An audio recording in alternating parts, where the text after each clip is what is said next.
আপনারা যারা instant funding account নিতে চান তাহলে আপনারা শার্প ফান্ডেড অ্যাকাউন্টে ট্রাই করে দেখতে পারেন। শার্প ফান্ডেডে আপনার কোনো কনসিস্টেন্সি রুলস নাই এবং ডেইলি উইথড্র দেওয়া পসিবল। আপনি ক্যাপিটালের 1% প্রফিট করলে আপনার ডেইলি উইথড্র দেওয়ার সুযোগ থাকবে। সো দেখা যাক, আমরা অ্যাপে ক্লিক করলাম। এখানে দেখতে পাচ্ছেন 3টি মডেল আছে, অ্যাকাউন্ট মডেল। এখানে বোল্ট অ্যাকাউন্ট আছে, শার্প ফান্ডেড লাইট অ্যাকাউন্ট আছে, প্রিমিয়াম অ্যাকাউন্ট আছে। আপনি বোল্ট অ্যাকাউন্টটি সিলেক্ট করবেন। এখানে $1500 অ্যাকাউন্ট থেকে ম্যাক্সিমাম $9000 অ্যাকাউন্ট পর্যন্ত পেয়ে যাবেন। এবং এখানে একটা প্রোমো কোড দেখতে পাচ্ছেন। এই প্রোমো কোডটি ইউজ করলে শার্প ফান্ডেড 30, এই প্রোমো কোডটা ইউজ করলে আপনি 30% ডিসকাউন্ট পেয়ে যাবেন। আপনি এখান থেকে ইনস্ট্যান্ট উইথড্র দিতে পারবেন। ডেলি উইথড্র দিয়ে থাকে এই প্ল্যাটফর্মটি।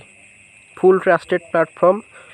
$1500 অ্যাকাউন্ট $45 দেখাচ্ছে। আপনি যদি এই প্রোমো কোডটি ইউজ করেন তাহলে আপনি 30% ডিসকাউন্ট পাবেন। তার মাধ্যমে অ্যাকাউন্টের আপনি $31 দিয়ে, এখানে দেখাচ্ছে $45। আপনি প্রোমো কোডটা ইউজ করে অ্যাপ্লাই ক্লিক করলে আপনার এখানে $31 দিয়ে অ্যাকাউন্টে বাই করতে পারবেন। শার্প ফান্ডেডের ইনস্ট্যান্ট অ্যাকাউন্ট বাই করতে কমেন্টে লিখুন অ্যাকাউন্ট, তাহলে নেক্সট ভিডিও কিভাবে অ্যাকাউন্ট বাই করবেন সেই বিষয়ে বানানোর চেষ্টা করব।